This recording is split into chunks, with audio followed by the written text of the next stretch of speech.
Այսօր իրավիճակը լարված էր Պաշտպանության նախարարության շենքի մուտքի մոտ, որտեղ բողոքի ակցիա էին իրականացնում 44-օրյա պատերազմում անհետ կորած զինվորների ծնողները։ Նրանք պահանջում էին հանդիպում զինված ուժերի գլխավոր շտաբի պետ Էդուարդ Ասրյանի եւ Արցախի պաշտպանության բանակի նախկին հրամանատար Կամո Վարդանյանի հետ։ Անհետ կորածների հարազատները ակցիան իրականացրել նաև սեպտեմբերի 27-ին 20 թվականի 44-օրյա պատերազմի սկսվելու օրը եւ նրանց խոստացել են, որ երկուշաբթի կլինի հանդիպում։ Քիչ անց հավաքվածներին փոխանցել են, որ նրանց կընդունի ոչ թե գլխավոր շտաբի պետը, այլ պաշտպանության փոխնախարար Արման Սահակյանը։ Դա հարուցել է անհետ կորածների հարազատներին, որ թողունքը նրանք փակել են Պաշտպանության նախարարության շենքի հսկիչ անցագրային գետի մուտքը։ Մի պահ լարվածություն քաշքշուկ է առաջացել։ 44-օրյա պատերազմից հետո անհայտ է 191 հայ ճակատագիր։ Ապե մի արա, մի արա։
Ուրեմն ես ցած ուղիղ ասում եմ, ստորաբար խափել են ապե մեզ։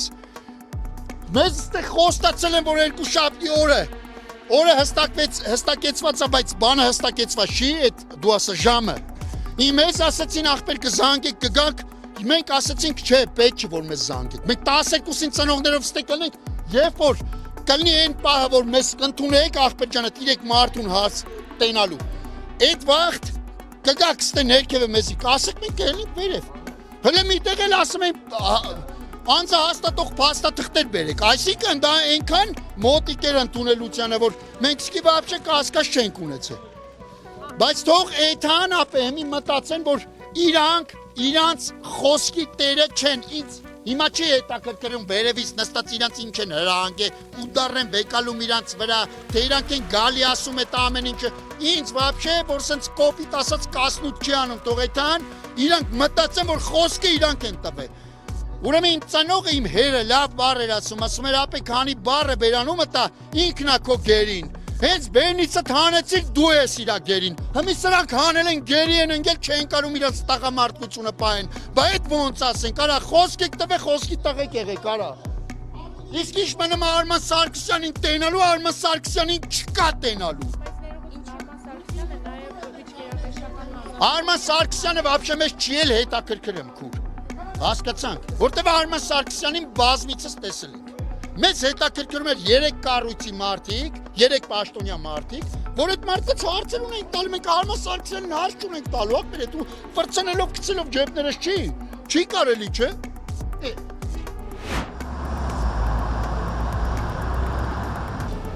Վարչապետ Նիկոլ Փաշինյանը սեպտեմբերի 28-ից 30-ը աշխատանքային այցով Ստրասբուրգում է մասնակցելու Եվրոպայի խորհրդի խորհրդանական դահաժողովի նստաշրջանի աշխատանքներին։ Փաշինյանը հանդիպել է ԵԽԽՎ նախագահ Թեոդորոս Ռուսոպոլոսի հետ, հանդիպան ընթացքում քննարկվել է Հայաստանի եւ Եվրոպայի խորհրդի համագործակցության նորակարգը, ընդգծելով ժողովրդավարական ինստիտուտների զարգացման, մարդու իրավունքների պաշտպանության եւ օրենքի գերակայության ամրապնման ուղղությամբ իրականացվող բարեփոխումները։ Փաշինյանն ընդգծել է Հայաստանի կառավարության պատրաստակամությունը շարունակելու արդյունավետ փոխգործակցությունը Եվրախորհրդի կառույցների հետ։ Անդրադարձ է կատարվել Հայաստանի եւ Ադրբեջանի միջև օգոստոսի 8-ին Վաշինգտոնում խաղաղության համաձայնագրի նախաստորագրմանը։ Զրուցակիցները վստահություն են հայտնել, որ խաղաղության հաստատումը նոր եւ նշանակալի ազդակ կհաղորդի տարածաշրջանում համագործակցության զարգացմանն ու կայունության ապահովմանը։ Սեպտեմբերի 30-ին Փաշինյանը ելույթ կունենա ԵԽԽՎ 4-րդ նստաշրջանի լիագումար նիստում։ Secretary General of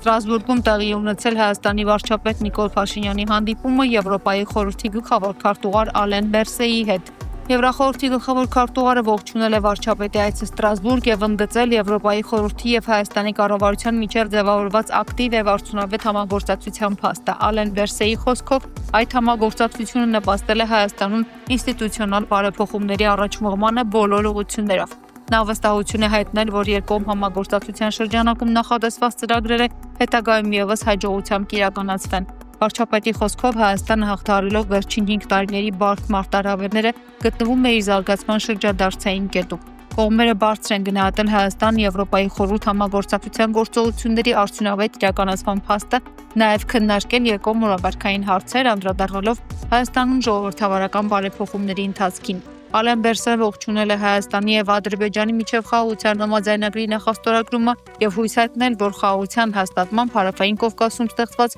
նոր իրողությունը տարածաշրջանում կբացի զարգացման լայն հնարավորություններ։ Վարչապետ Նիկոլ Փաշինյանը ԵԽԽՎ-ում լրագրողների հետ զրույցում հայտարարել է, որ կուսակցության ներսում շատ հարցեր են քննարկվել, սակայն արտահերթ խորհրդարանի ընտրությունների գնալու օրակարգը մերժվել է։ Նա ավելացրել է, որ իրենց ծրագրում նշել են ամենակարևորը խաղաղության դարաշրջանը բացելն է եւ իրենց ծրագրի պարտավորությունը կատարելը։ Մեծ համոզմունք ունեմ, որ 2026 թվականի խորհրդարանական ընտրություններում ժողովուրդը Հայաստանի կառավարման մեծ տված մանդատը երկարացնելու է։ Ինչու՞։ Որովհետեւ այս քաղաքականությունը, խաղաղության օրակարգը, որ մենք վարում ենք, այդ քաղաքականության հեղինակը ժողովուրդն է։ Տեսեք, ընդդիմությունը ես հասկացա, որ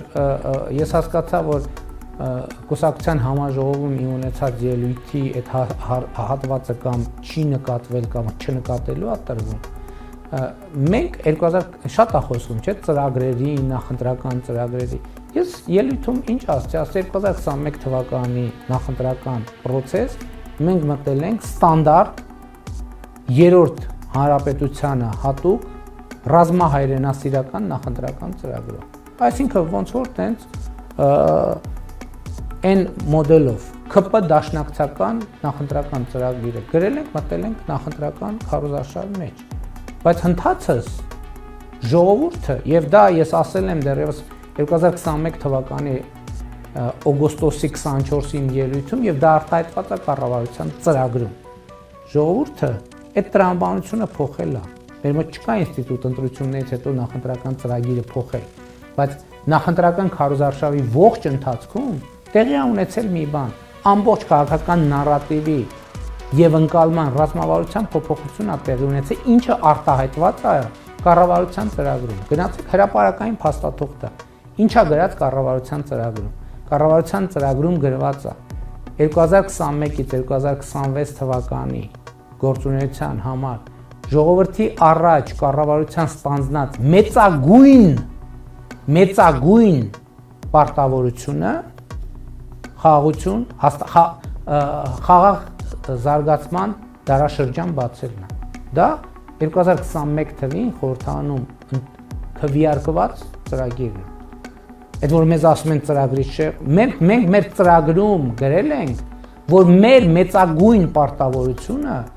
խաղաղության դարաշրջան բացելն է։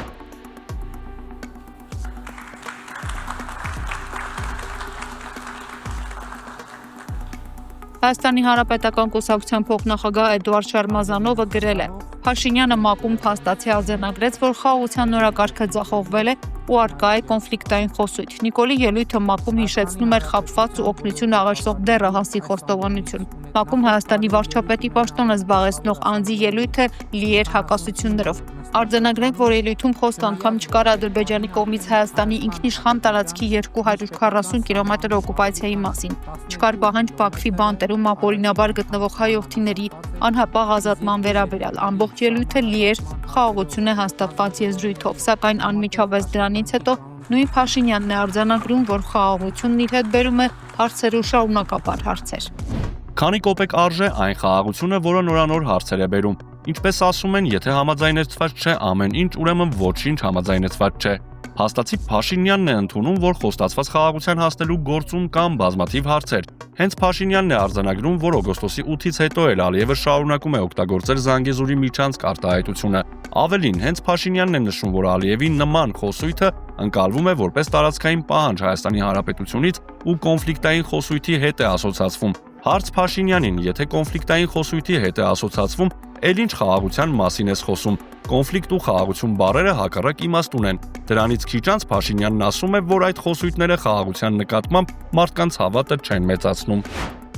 Ազգային ժողովի պատիվ ունեմ խմբակցության քարտուղար Տիգրան Աբրահամյանը աչքի է անցկացրել Պաշտպանության նախկին նախարար Դավիթ Տոնոյանի գիրք հարցազրույցների շարքը, որտեղ 44-օրյա պատերազմի ու պարտության պատճառների մասին մեծ թվով հիմքեր է ներկայացված։ Աբրահամյանի խոսքով գրքում ներկայացված է 2018-ից 20 թվականներին զինվորականների դեմ իրականացված իշխանական ճնշումների, այդ ժամանակվա նախարարի բանակցային գործընթացին տեղյակ չլինելու, ռազմական բյուջեում անհրաժեշտ գումարներ չներդնելու, պատերազմի ժամանակ իրեն մեկուսացնելու վերաբերյալ բազմաթիվ թեմաներ։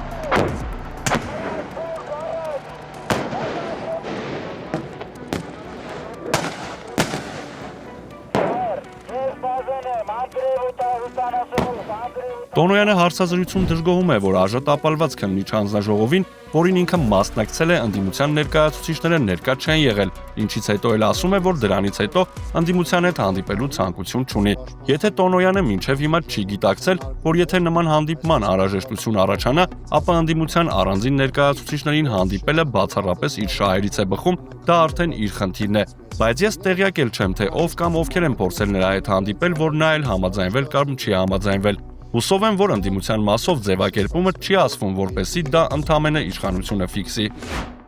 Լրագրող Լեա Սարգսյանը գրում է Փարաքարի համայնքապետ Վալոդիա Գրիգորյանի եւ քրեական ոստիկանության աշխատակից Կարեն Աբրահամյանի սպանությունը խոստովանած անձը Նարեկ Օհանյանի ընկերն է։ Մերձավանի 20-ամյա բնակիչ Գևորգ Հարությունյանը։ Գևորգը նաև շատ մտերիմ է եղել փետրվարին սպանված Գրիգոր Օհանյանի հետ այդ օրվա միջադեպի մասնակիցներից է եղել։ Իրավապահները հակված են այն վարկածին, որ Նարեկ Օհանյանը սպանությանը օժանդակողն է, իսկ Գևորգ Հարությունյանը կատարողը։ Վալոդիա Գրիգորյանի սպանության մասով իշխանության ներկայացուցիչները շահարկում են անհասկանալի վենդետայի վարկածը, որի վերաբերյալ հարկ են համարում նշել հետևյալը, գրել է Ապրելու երկիր կուսակցության համահիմնադիր Մեսրոպ Առաքելյանը։ Ըստ նրա Վալոդիա Գրիգորյանը ազնական որևէ խնդիր չի ունեցել որևէ մեկի հետ իր գործունեության ընթացքում բացառապես առաջնորդվելով բոլորի համայնքապետը սկզբունքով, անելով առավելագույնը հանուն միասնության եւ համերաշխության։ Մերձավան գյուղում փետրվար ամսին տեղի ունեցած միջադեպի հետ որևէ առնչություն չեն ունեցել Վալոդիա Գրիգորյանը եւ նրա եղբայրը։ Վալոդիա Գրիգորյանի եղբոր Ապորինի կալանավորումը եղել է մարտի 30-ի ընտրություններից առաջ քաղաքական ճնշման դրսևորում, որի վերաբերյալ Վալոդիա Գրիգորյանը փետրվարի 8-ին արել է պաշտոնական հայտարարություն։ Վալոդիա Գրիգորյանի սպանության գործով առաջին անձի ձերբակալումից հետո ՆԳՆ-ի կողմից ցուցաբերվեց խայտառակ ոչ պրոֆեսիոնալ մոտեցում, սպանությունը ներկայացնելով որպես փետրվարյան դեպքերի շարունակություն, կատարելով դատարանի գործառույթ։ Սա իրավապահ համակարգի կողմից քաղաքական գնահատական տալու անթույլատրելի դրսևորում է։ Հաջորդ օրը առերևույթ սպանություն կատարող անձի ձերբակալումը ակնհայտ դարձրեց, որ հնարած վենդետայի վարկածը որևէ առնչություն չունի իրականության հետ։ Վերահաստատելով Վալոդիա Գրիգորյանի հանրային բացառիկ ազնիվ եւ պատշաճ վարքագիծը, բացառելով միջանձնային խնդիրների առկայությունը, ակնհայտ է, որ նրա սպանության գործով առկա են կազմակերպիչներ եւ պատվիրատուներ։ Իրավապահ համակարգից պահանջում ենք շարունակել սպանության ամբողջական բացահայտման օպերատիվ աշխատանքները, զերծ մնալով տեղի ունեցածին տալ գնահատականներ, այն թողնելով դատարանի իրավասությանը։ Ժողովուրդ թերթի տվյալներով պայթյունավտանգ իրավիճակ է Կիլիկիա գործարանում ազգային ժողովի նախկին պատգամավոր Հակոբ Հակոբյանի բիզնեսի շուրջ քննչական գործողություններ են։ Թերթի իրավապահ մարմինների զահազանգ է ստացել, որ այժմ նախկին պատգամավոր Հակոբ Հակոբյանին պատկանող Կիլիկիա գործարանում ուրբաթ օրը Հայաստանի քննչական կոմիտեի պետ քննչական վարչությունը քննչական գործողություններ է իրականացրել եւ փակել ամբողջ գործարանը։ Ըստ տեղեկությունների քննչական կոմիտեի պետ քննչական վարչությունը գործարար Հակոբ Հակոբյանին արդեն իսկ 450 միլիոն դրամի տուգանք է նշանակել։ Ավելի ուշ հայտնի է դարձել, որ գործարարը հրաժարվել է վճարել տուգանքը, պատճառաբանելով ինչ սխալ բան եմ արել եւ ինչ հիմքով պետք է այդ գումարը վճարեմ։ Երևի մի բան արել ենք, որ անում են, էլ ինչ ասեմ։ Դուք փորձել եք հասկանալ ինչն եք, ինչ խոսում եք։ Չեմ հասկանում, չեմ հասկանում։ Հայտնվում են բանտերում։ Չեմ, ես էլ կարող հայտնվում եմ բանտում։ Այնց որ ես սպասում եմ դրան։ Այդպիսի կանխատեսում ունեք։ Ես ունեմ, այո։ Պարոն Այդպես շատ կարճ կասեմ։ Որովհետև ես ոչ մի անգամ ոչ մեկին չեմ ենթարկվել, ոչ մի իշխանության ժամանակ եւ չեմ ենթարկվելու երբեք։ Թող հանգարց ոչ մեկ չմտածի, որ կարա ինձ ինչ-որ բանով նեղի։ Այդքան բան։ Էլ բան չասեմ, էլի ասեցի։ Երևանի քաղաքապետարանն առաջարկում է սահմանափակել բջջային հեռախոսների օգտագործումը դպրոցներում։ Գործակարգ հավաքական նիստում Երևանի քաղաքապետարանի աշխատակազմի հանրակրթության վարչության պետ Մարգարիտ Խաչատրյանը նշել է, որ առաջարկում է սահմանափակումներ կիրառել բոլոր դպրոցներում միաժամանակ ապահովելով իրավական հիմքերը։ Առաջարկվում է 15 դպրոցում մշտադիտարկում իրականացնել, իսկ տարեվերջին գնահատել աշակերտների ֆիզիկական, սոցիալական եւ հոգեբանական ցուցանիշները, նաեւ առաջադիմության որակը։ Ես առաջարկում եմ ամեն դեպքում ուղարկել կարծիքի առաջին հերթին, միակ ստանալ կարծիքները, ամփոփել կարծիքները եւ արդեն վերջնական լուծումները առաջարկել բոլորին։ Ես վստահ եմ, որ իհարկե դպրոցականները սկզբում որոշակիորեն մի փոքր կնդվզեն այս մեր որոշմանը, բայց կրթության որակի վրա, նրանց առօրյայի, նրանց նույնիսկ երջանկության վրա վստահորեն այս արգելքները դրականորեն են ազդելու։